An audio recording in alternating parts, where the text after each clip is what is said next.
अस्सलाम वालेकुम व्यूअर्स। आज की वीडियो है ड्रामा सीरियल निकाह के बारे में, जिसमें आपको अपडेट करेंगे कि हमदान अपने वालिद साहब के पास ऑफिस में जाता है कि मुझे आपसे जरूरी बात करनी है। तो फारूक साहब कहते हैं अगर ये बात युसरा और नदीम के मुताल्लिक है तो मैं बिल्कुल भी इंटरेस्ट नहीं रखता इस बात में। तो हमदान एहसास जितलाते हुए कहता है कि बाबा ये युसरा की जिंदगी का सवाल है और मैं उसका भाई हूँ, दुश्मन थोड़ी ना हूँ, उसका भला ही चाहता हूँ। तो फारूक साहब गुस्से में कहते हैं और मैं उसका बाप हूँ और मैं उसकी जिंदगी के बारे में बेहतर सोच सकता हूँ। उसके बाद हमदान युसरा से बात करने की कोशिश करता है कि नदीम अच्छा लड़का नहीं है, वो इस दौलत के पीछे लालची होया हुआ है, वो तुमसे मोहब्बत नहीं करता। तो युसरा कहती है तुम झूठ बोल रहे हो, नदीम को इस जायदाद में, बैंक बैलेंस में कोई इंटरेस्ट नहीं है। तो हमदान कहता है तुम उसे आजमा के देख लो, अगर मेरी बात पर यकीन नहीं आता। तो युसरा कहती है मैं तुम्हारा चैलेंज एक्सेप्ट करती हूँ और तुम्हें प्रूफ करके दिखाऊंगी। नदीम मुझे इस घर, दौलत और जायदाद के बगैर भी एक्सेप्ट कर सकता है। तो हमदान कहता है हाँ, कहने में क्या हर्ज है,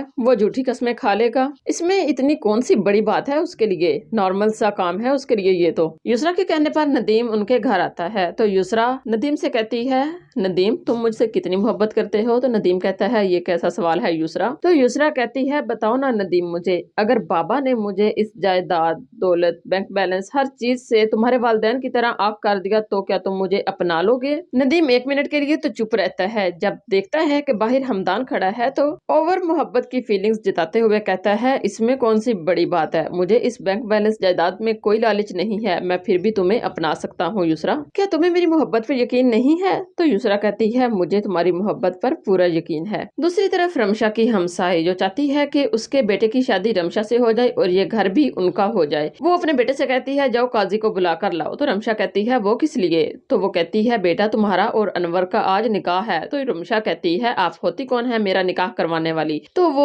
औरत कहती है तुम्हें बात मेरी समझ में नहीं आई, तुम इस घर में अकेली नहीं रह सकती, तुम्हें किसी मर्द के सहारे की जरूरत है और आज से तुम भी हमारी हो जाओगी और ये घर भी हमारा होगा। तो नाजरीन आने वाली एपिसोड में रमशा क्या कदम उठाएगी ये जानने के लिए हमारे साथ रहिए।